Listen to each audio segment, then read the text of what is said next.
नमस्ते बच्चों। आज के इस वीडियो में हम लोग वृत्तखंड यानी आर्क ऑफ द सर्कल इसके बारे में पढ़ेंगे। ये हमने छठवीं में एक बार और भी पढ़ा है कि अगर किसी वृत्त के दो खंड कर दिए जाएं तो ये जो टुकड़े होते हैं इन्हीं को आर्क कहते हैं। जैसे यहाँ पर आप ऊपर एक टुकड़ा देख रहे हैं ए बी और नीचे देख रहे हैं ए बी, तो ये दो वृत्तखंड जो हैं इन्हीं को आर्क कहते हैं। अब मैं बताता हूँ इनका वाचन कैसे करते हैं और ये कितने प्रकार के होते हैं। यहाँ दाहिनी तरफ जो आकृति है इसमें आप देखो ए बी इस तरह से एक जीवा खींची गई यानी आर्क कॉर्ड खींचा गया। इसके दो खंड हो गए ए वाई बी और नीचे ए एक्स बी।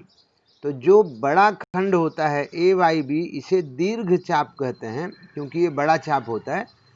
तो दीर्घ यानी बड़ा, ए वाई बी ये दीर्घ चाप हो गया और नीचे ए एक्स बी ये लघु चाप हो गया। ओके, नीचे एक और आकृति देखिए आर टी करके इसमें खींचा गया है और ये वृत्त का व्यास है जो वृत्त को दो समान भागों में बांटता है।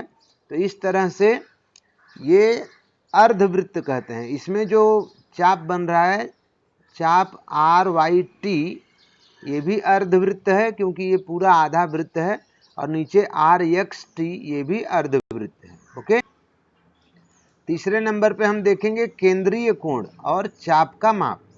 देखो वृत्त के केंद्र पर बनने वाले कोण को केंद्रीय कोण कहा जाता है।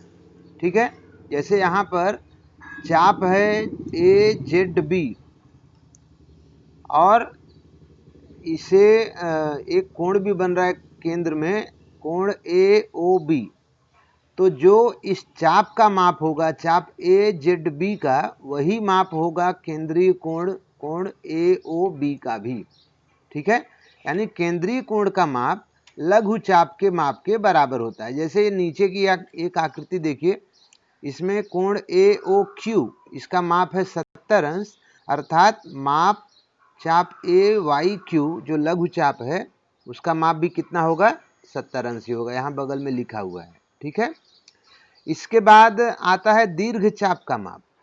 देखो लघु चाप निकाल देने के बाद जो चाप बचता है चाप ए एक्स क्यू बड़ा वाला दीर्घ चाप, इसका माप कितना होता है। देखो एक पूरे सर्कल का जो माप होता है वो होता है 360 अंश बराबर। तो इस तरह से जब दीर्घ चाप का माप निकालना हो तो 360 में से संगत लघु चाप का माप माइनस करना होता है। यानी जो लघु चाप का माप दिया गया है 70 अंश उसे जब आप कम कर देंगे तो आकृति में दीर्घ चाप ए एक्स क्यू का माप 360 ऋण 70 बराबर हो जाएगा 290 अंश, जैसा कि आप यहाँ आकृति में देख भी सकते हैं। ठीक है, अब इसके बाद वृत्त का चाप यानी मेजर ऑफ ए सर्कल, वो तो मैं आपको समझा दिया कि एक वृत्त जो होता है वो 360 अंश का होता है और जो अर्धवृत्त होता है वो 180 अंश और 180 अंश इस तरह से होता है।